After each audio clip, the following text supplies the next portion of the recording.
Greetings, everyone. Dr. Jack Wolfson. Hope you all are doing well on this Wednesday morning. YouTube Live, let me know how I'm coming in. Hopefully loud and clear wherever you are. We're going to be answering a lot of questions. Ask me anything this Wednesday. Remember, we go live every Wednesday at noon Eastern, 9 a.m. Pacific. It is now 10 a.m. where I am at in Arizona. So welcome to everyone. Captain K is in the house. Amanda's in the house. Great questions are coming in. We had a tremendous YouTube live last night with so many people that are involved in our Heart Health Challenge. And if you missed that, that replay is available. And Dr. Latanza and I did so many great things on there. So again, welcome to this presentation. I'm sitting inside of an apartment building. You may hear some background noise. We'll try and keep that to a minimum. And of course, all of this information will be re-recorded as well. All right, so let's take a look at some of the questions that were brought in. So should I be concerned when my systolic blood pressure is higher in the morning? Well, we should always be concerned when our blood pressure is high. But the solution is not pharmaceuticals. Let's also make that very, very clear. The solution to high blood pressure is not pharmaceuticals. The solution is to figure out the root cause, why people have high blood pressure. And that's what we want to do. We want to figure out the root cause. Root cause is always the key. Root cause solutions for the win. Because the elevation of blood pressure is a sign that something is wrong. It's not a primary problem. It's something that's causing the high blood pressure, and the blood pressure is a sign, or call it a metric, just like checking your cholesterol or checking your inflammation or oxidative stress. You check your blood pressure, and it's a metric that says there's a problem. The check engine oil light is not a problem. It's a sign when it's on that there's a problem with your engine. I think you get all that as well. So again, there are natural treatment strategies to improve blood pressure. We talk a lot about those. We talk about how we fit in the eat well, the live well, the think well. We talk about the test, don't guess. We talk about evidence-based supplements, products like Heartbeat and Vessel Support, our Magna 5, our Potassium Boost. On our website, we have a whole stack of supplements that we can use to give your body what it needs and help take away what it doesn't. But ultimately, there is a root cause. And if you can't find and fix the root causes, then you're going to jump into taking some of the evidence-based supplements. Captain K, Dr. Wolfson, I'm currently on atenolol for Marfan syndrome and hoping to get off at ASAP. The main thing with someone with Marfan's is that it is a connective tissue disorder. And we want to strengthen up the connective tissues. That's number one. And then number two, we want to avoid putting undue stress on those connective tissues, including inside of the blood vessels. So historically, the only treatment that medicine has is to lower blood pressure down. They want to lower down cardiac output, so it's not putting a lot of stress on the aorta, the top part, the ascending aorta. And beta blockers were that therapy. So ideally, we're not going to use those pharmaceuticals. We're going to use things to strengthen up the aortic root. Again, ad nauseum, our method, eat well, live well, think well, test, don't guess. Supplements here, food first. Use things like Kickstart My Heart and Wild Salmon Roe. Give your body all the vitamins, minerals, proteins, and fats it needs in the perfect amount in order to add strength and support to your aorta and other vessels that are affected by the Marfan's gene. So outside of that, a direct replacement for atenolol, that's where we go with a product like Cardiolith. That's what I would use in that particular scenario. But atenolol is full of side effects. It's not been studied in Marfan's. It's just become standard of care over the last 50 years. But I think that we can do better. So Amanda is asking about an LDL of 110. Well, Amanda, we need a lot more detail about the LDL. Is it large, buoyant, fluffy LDL? Is it small, dense LDL? What are the ApoB, apolipoproteins? What about the apolipoprotein BA ratio? What about all the other markers? Now, I don't recommend statin drugs. I've not prescribed statin drugs in many, many, many years, and I no longer recommend fish oil. I recommend eating fish. If we're looking for one product that helps to clear old LDL particles out of circulation, that is why I created Lipid. Lipid was created not because I'm trying to stop the production of cholesterol, but because I'm trying to help your liver clear out old LDL particles. Okay, let's see. Ann West, I have a leaking aortic valve next to my artificial mitral valve, had rheumatic fever. So the leaky aortic valve is something that I think if we eat well, live well, think well, test, don't guess, evidence-based supplements, we can extend the life of the leaky or regurgitant aortic valve.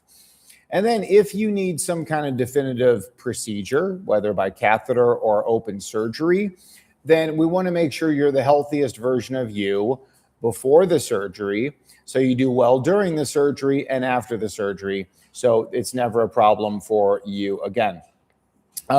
Georgia, 64-year-old man with stubborn hyperlipidemia. LDL particle, that is not genetically induced, by the way. So there's no gene that's causing that. You just have garden variety abnormal lipids, but you do not have any kind of gene. Your numbers will be much higher. Weight's ideal, diabetic, eating paleo. What else can you do? Well, again, everything we do is about how we eat, live, and think. We can do the most advanced testing in the world, things like intracellular vitamin K2, CoQ10, markers of oxidative stress and inflammation, and all these various things. As it relates to the lipids in and of itself, we want to improve the quality of the liver. And I just wrote a blog post about the liver cleanse, and I think you should take a look at that as well, because if we heal up that liver, then we're going to clear out those old circulating small dense LDL particles and make you overall more healthy in the process. Good morning. Is there any supplementation for Coumadin treating an apical thrombus post-myocardial infarction? Well, short-term use of warfarin or Coumadin with an apical thrombus should be 3 months. After that, and there's no reason to continue. Now, once you move on from that phase, I think there's a couple products you may want to take a look at from my standpoint, Flow and Arterisol. I think those would be beneficial in that particular arena. For that, but warfarin should not be a long-term strategy in that scenario. After 3 months, that area is healed up nicely and may even improve. We do also want to prevent another cardiac event. That's very important. Other things for just good circulation, good blood flow, vessel support, and Lipid.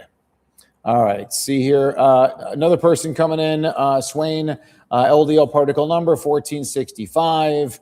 Not really a ton of large point HDLs, LDL pattern A.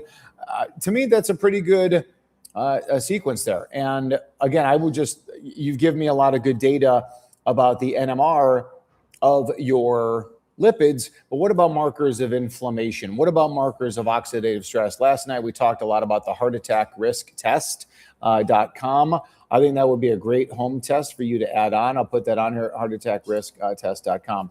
All right, once again, I'm cardiologist Dr. Jack Wolfson, founder of Natural Heart Doctor.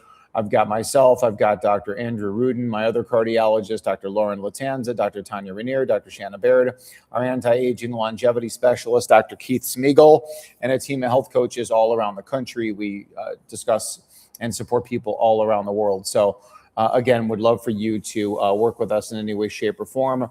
The beautiful thing is you can get so much information on the internet, and that's really just a blessing. But if you're looking for specific one-on-one management of your condition, obviously that's where you can jump into working with us a little more closely. Okay, other questions that have come in. Is it okay to take Kickstart My Heart with other medications? The answer is definitely yes. Kickstart My Heart and Wild Salmon Roe are food. They are freeze-dried, cryo-milled foods inside of grass-fed finished gelatin capsules. They're food. They're part of the food budget. So no one should tell you to stop taking wild salmon roe before surgery because it's not fish oil. There is omega-3 fatty acids inside of wild salmon roe, because that's what's inside of a fish egg, is all the vitamins, minerals, proteins, and fats, including omega-3 fatty acids.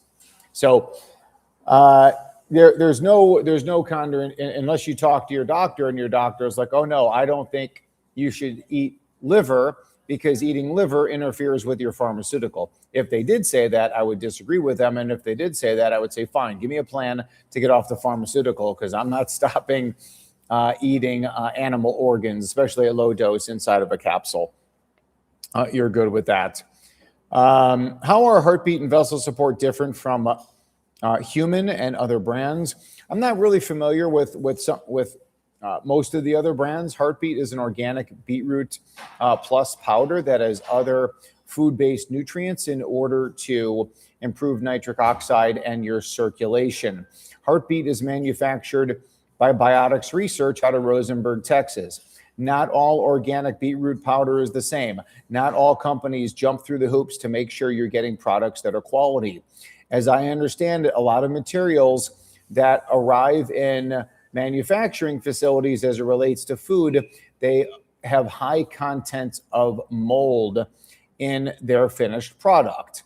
And Biotics Research does that for all their products, and obviously that would include the products that they manufacture for Natural Heart Doctor. Biotics Research, Rosenberg, Texas, two brothers in business for over 50 years. I've been in the manufacturing facility. I've taken pictures of myself next to the machinery that checks to see if the product has heavy metals, if the product is what it is. How do you know if you're taking organic beetroot powder or you're getting soybean flour, genetically modified soybean flour with red number 40 dye? You don't. You have to trust your manufacturer. There's a lot of trust problems going on, but you can understand that I've been at this for a while. I take a lot of these products. I find the best manufacturers, and we're talking about a manufacturer that's been selling Doctor's Line products for 50 years, and really just a stellar team. Dr. Jack, I have organic cacao powder and added some to my coffee. Is cacao good to use? I'm a huge fan of cacao. My favorite and also most expensive company for raw cacao, I will put into the chat box as well, naturalheartdoctor.com. And here we're using the code chocolate. You're not buying chocolate, but you are buying the material that can become chocolate when you add sugar to it. But this is a wonderful product that is highly medicinal, highly medicinal. Mike, if you can only afford one, which would it be? I'm a little bit confused, Jackie, but I mean, again, if you're talking about one product, if I could take one product, it would be either Kickstart My Heart or Wild Salmon Roe. And those are food. They're part of the food budget. You don't swallow capsules and feel like your stomach is going to explode like you had a Chicago deep dish pizza. But you will find that when you eat that, you will notice more satiety, more energy, and really overall less hungry throughout the day, because you're really giving your body all of those super nutrients that it needs. Is Optilipid for cholesterol or high blood pressure? What we found is that, and this is all in the medical literature, that the 70 to 80,000 studies on the ingredients of Optilipid, not only do they improve the lipid profile, but there's also a lot of data on blood pressure. And we see a lot of people who have positive blood pressure effects. When they have high blood pressure, their blood pressure improves on Optilipid. Not a surprise whatsoever. Someone talking about 85-year-old female, and they want to do a Lexa scan. I would totally disagree with that assessment. Heart feeling fluttery, then you would do what's called a Zeo patch. We sell that on my website, but I don't see how a Lexa scan is going to be helpful. If someone said they were more fatigued upon physical exertion, the first thing I would do is an echocardiogram. That's the first thing I would do to make sure there's no problems with the valve. I'm taking Wild Salmon Roe and Kickstart. Is there a proven method to reduce inflammation of the left ventricle? Well, inflammation is really best identified total body. Things like HSCRP, phospholipase A2, SED rate would be another marker. Aches and pains is a marker of inflammation. And specifically of the left ventricle, well, if you tell me you've got left ventricular inflammation, I'm thinking automatically myocarditis, where you have inflammation of your heart muscle cells. And that was very common, obviously, over the last several years for a whole variety of reasons. But nonetheless, if it's isolated to the left ventricle or anywhere else in the body, give the body what it needs, take away what it doesn't. More high quality food, sunshine, sleep, physical activity, avoiding all the environmental toxins and pollutants to the best of our ability, good mindset. And then from a supplement standpoint, if I'm looking for a quick anti-inflammatory, again, I'm on top of what you're taking, I would probably take a look at the emu oil, Australian emu oil, probably 3 to 4 caps per day, certainly in the short term to quiet down that inflammation. Lipid is another really good anti-inflammatory as well. I feel like salt has helped my blood pressure. Any thoughts? Totally. I am definitely a fan of quality salt. I love our Shilajit tar as another way to get the minerals into the body in addition to salt. So I don't think we have to overdo it on sea salt, but I think we can use sea salt liberally, and then also take a look at the SHILAJIT tar on our website. How can you get off Pradaxa? Well, again, tell me, why are you taking Pradaxa? Why don't we go with that?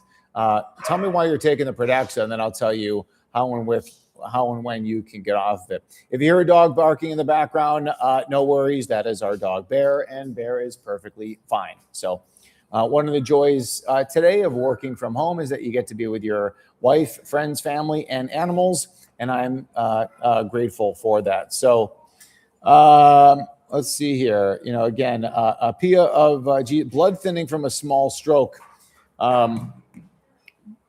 I'm not sure. You said 1923. That's a long time ago. So I don't think that was it. But, again, it's a matter of, what do we think caused the stroke? If they feel that atrial fibrillation led to a stroke, then Pradaxa would be one particular choice. Thank you. So 2023. So that would be one choice. Another one would be Eliquis. Another one would be Xarelto. And the question ultimately to me is that if we can make you a different person than the person who had the stroke, then could we try natural remedies, things like flow and arterosil, heartbeat vessel support, in order to get you off of the Pradaxa? And the answer is definitely yes, because we will take a good thorough history and be, what is the situation in 2023 that led to this? And if we make you a different person, then I think we could definitely give it a try. In that scenario, I would want to work with one of the doctors, a natural heart doctor, to get you off of that particular drug. I think it will be well worth it for you to do so. Chef's Foundry, what I found with Chef's Foundry is that I found that it worked good at first, but that the material broke very easy. It got scratched very easy. It chipped very easy. And I think that may be a problem with ceramic. And we're pretty hard on our cookware. It's my wife and I. We got the 4 kids. Everybody's always eating over here. So if you're able to really baby and coddle your stuff, you're good. Otherwise, I think you're looking for high quality stainless steel or some kind of a cast iron type of cookware would be your best strategy for the long term. Thoughts on CTA testing with dye for plaque? No. If you're having symptoms, then that is one test that could be done. If you're having symptoms, how do we best deal with symptoms that we believe are cardiac? Do we go for an angiogram and a stent or bypass? Do we go with pharmaceutical antianginals? Do we go with natural antianginal remedies?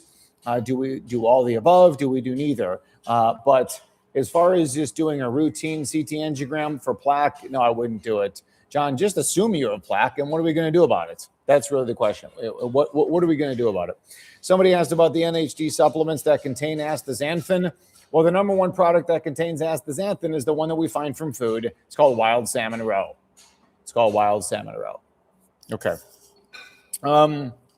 We are 20 minutes in. As you can tell, I love doing these live streams. I love doing Q&A.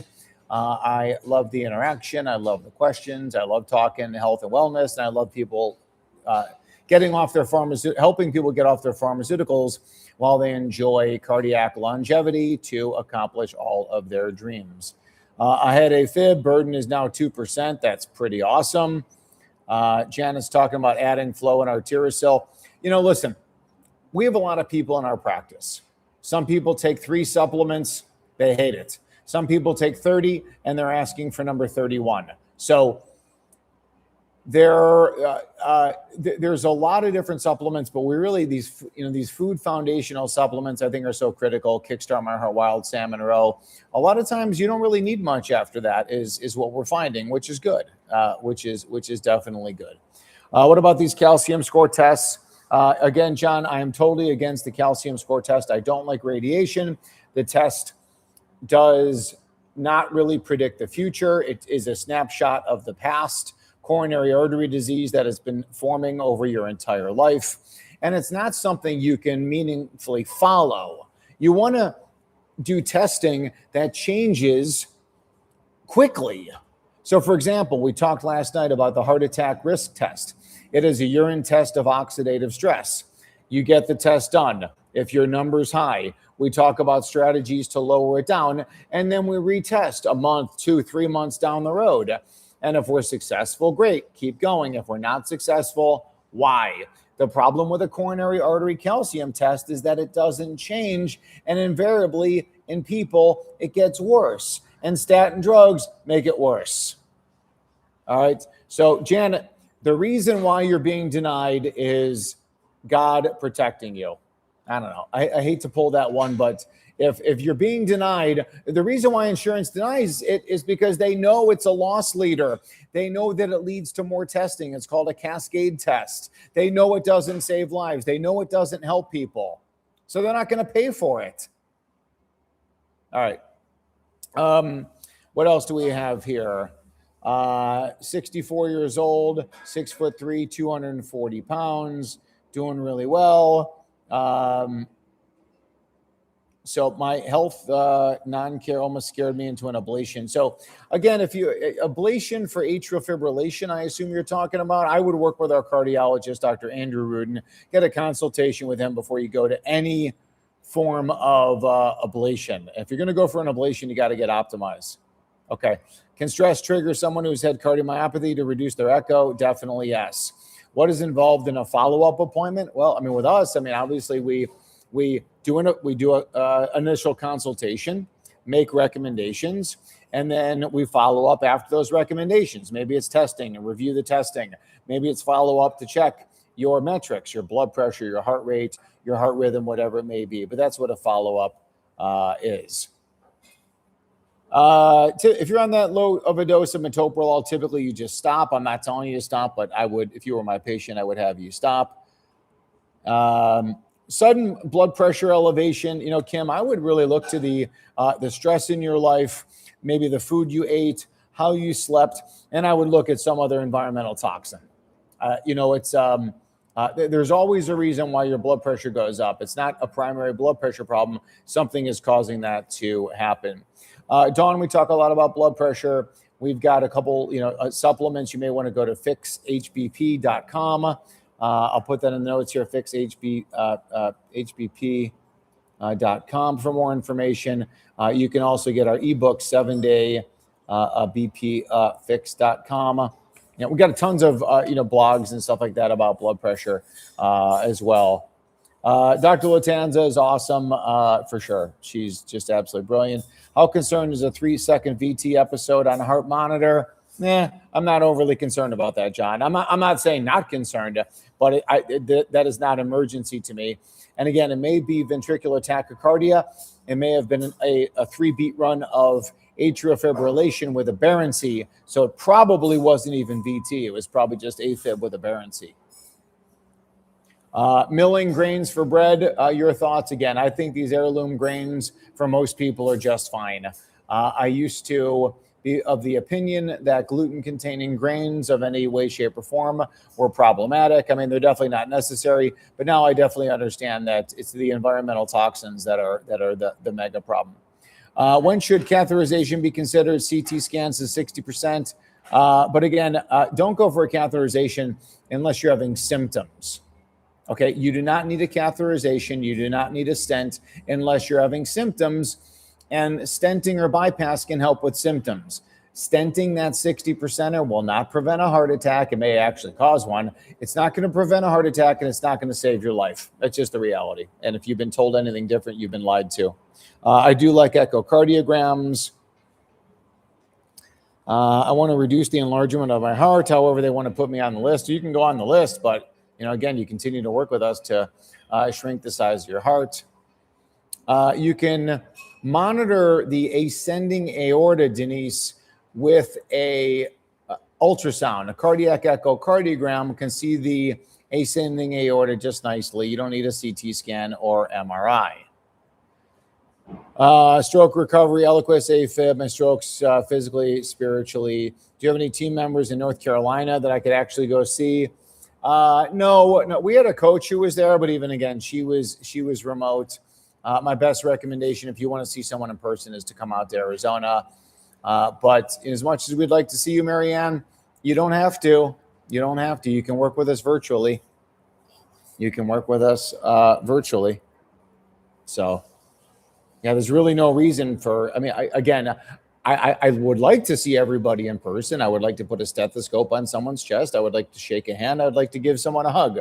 But the reality is that it's just not necessary to be able to do that. If it's an emergency, you go to an emergency room or trauma center. Everything else we can do virtually. So there you go.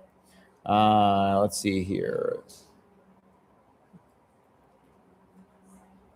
C to shining C, you recommend. I'm not sure what you're asking here. I apologize. If you want to kind of clarify that, please go ahead.